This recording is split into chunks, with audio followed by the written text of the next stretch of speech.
On the lowest level, we introduce the floor on the ground.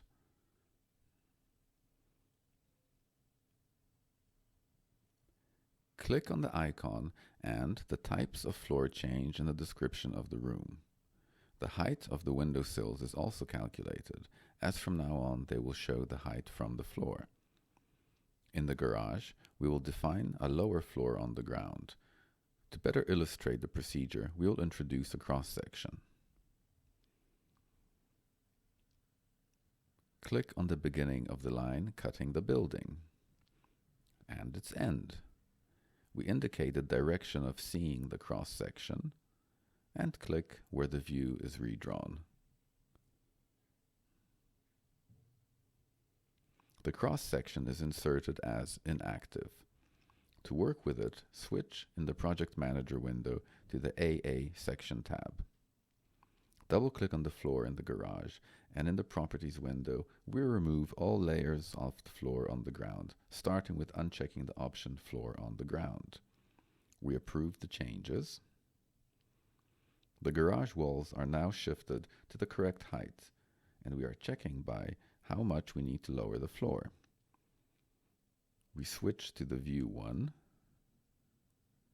We switch to the lower level and turn on its visibility if necessary.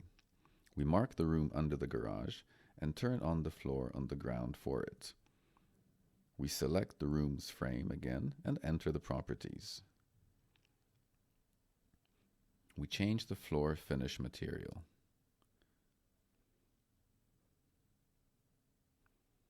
And we move all layers to the lower boundary of the level. As you can see in the Project Manager window, the height of this level is 120 centimeters. Our floor on the ground is to be lowered by 50 centimeters in relation to the ground floor, i.e., on the current floor it should be 70 centimeters high. Now we enter Modify and existing layers or add more. This layer also has to be in the area of the level. We approve the changes. We can introduce another cross-section for checking.